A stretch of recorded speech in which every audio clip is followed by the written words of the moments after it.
السلام عليكم، معكم سارة في المطبخ. اليوم بدنا نعمل كريب بحشوة الفاهيتا بعجينة كريب جدا رائعة وجدا ناجحة. نبدأ بحشوة الفاهيتا.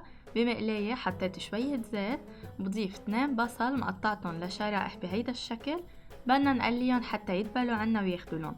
بس ياخدوا شوية لون بدنا نضيفلهم نص ملعقة كبيرة من السكر، بتعطي طعم كتير طيب وكرمل كتير حلوة.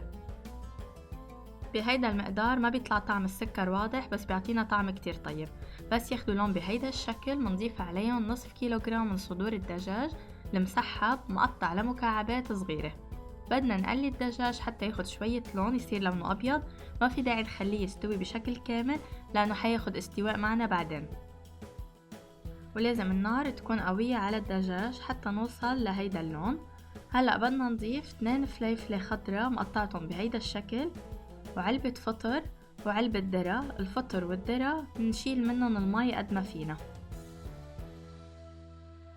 هلأ للبهارات بيلزملنا نص ملعقة صغيرة بابريكا، نص ملعقة صغيرة كمون، نص ملعقة صغيرة أوريغانو، وربع ملعقة صغيرة فلفل أسود. منضيف عليهم 4 ملاعق كبار صويا صوص، والملح دايما نضيفوه بعد الصويا صوص كرمال ما يكون ملح زيادة بالأكلة، هيك منضوى أو نضيف حسب الرغبة. نخلط المكونات، وهلأ كمان بعد ما تنضج عنا ويستووا المكونات كلياتهم كمان فينا نضوء ونعدل البهارات إذا بدنا. هلأ بنغطي عليها ونتركها 10 دقايق حتى تنشف هيدي المي، حتى تدبل عنا الفليفلة ويستوي عنا الدجاج. النار بهيدي المرحلة بحطها متوسطة، ما تكون هادية حتى تاخد لون عنا وتنشف المي بشكل أسرع. وهلأ صارت جاهزة عنا الخلطة، مثل ما شايفين شكلها كتير حلو، طريقتها سهلة، تخلص معنا بوقت سريع وطعمها جدا رائع. المي نشفت عنا بشكل كامل، بطل في أي سوائل، نحن ما بدنا سوائل، بدنا نحطها جوا الكريب، ما بدنا سوائل تنزعها. هيدا القوام ممتاز. هلأ منحطها على جنب ومنبلش بالكريب. لعجينة الكريب بيلزملنا 1.5 كوب من الدقيق أو الطحين المنخول، ضروري يكون منخول بهيدي الوصفة. بالإضافة ل4 بيضات بحرارة الغرفة، 2 كوب حليب سائل بحرارة الغرفة، 3 ملاعق كبار زبدة مندوبة، 2 ملعقتين كبار سكر ممسوحين، ورشة ملح. بوعاء غميق بدنا نخفق البيض مع الحليب مع الزبدة والسكر والملح حتى نحصل على قوام متجانس. السكر بهيدي الوصفة ما تاكلوا همه، ما حيطلع الكريب عنا حلو أو طعم الحلو واضح، بالعكس حيعطينا طعم كتير طيب. إذا بدكم تعملوها للكريب الحلو فيكم تخلوا الملاعق شوي مليانة أكتر، بس ضروري بهيدي الوصفة لأنه كريب مالح تخلوا ملاعق السكر ممسوحين، ما تخلوهم مليانين أبدا. وهلأ بدنا نخفقهم بشكل منيح حتى يتجانسوا كلهم سوا، ما يكون في عنا أي تكتلات صغيرة من البيض باقية. الزبدة ضروري نكون مدوبينها كرمال يسهل الخلط علينا أكتر.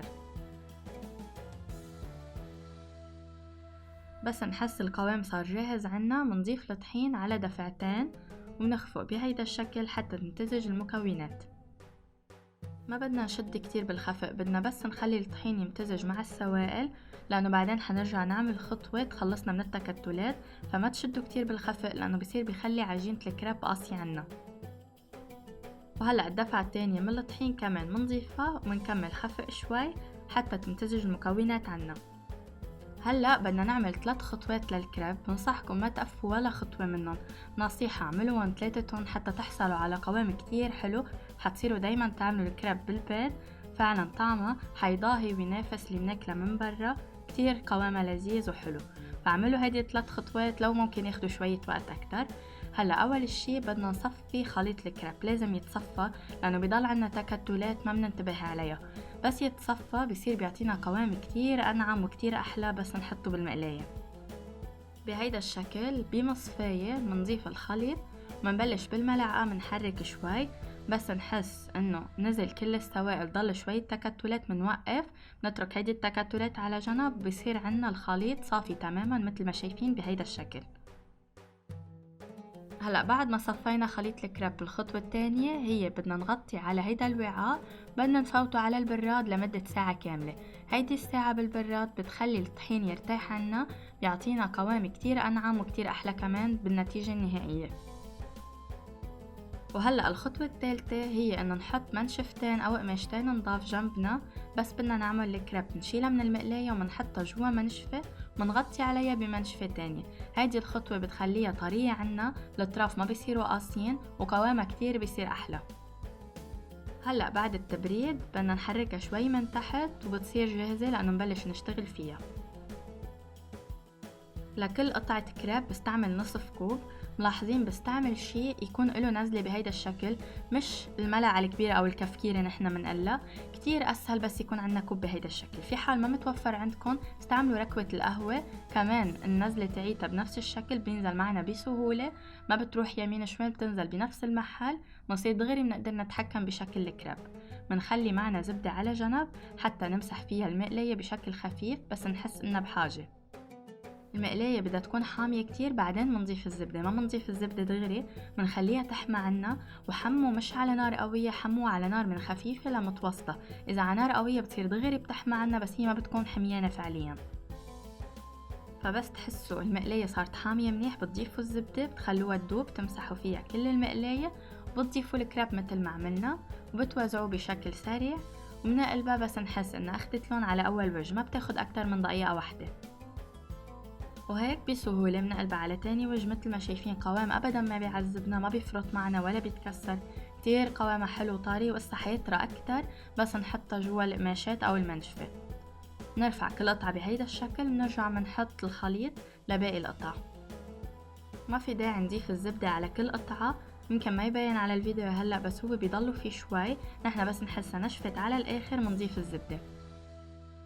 ودايما ما تاكلوا هم انه اول قطعة اذا ما كتير زبطت معكم، لانه بتكون الحرارة اسا ما تحمت منيح او ما تعدلت منيح، فدايما اول قطعة ممكن ما كتير تزبط، ضلكم كملوا باقي القطع بيصيروا بيطلعوا اصبط معكم. شايفين من ورا شو حلو قوامها وشو حلو لونها، فعلا شي رائع، والطعم كتير مميز كمان.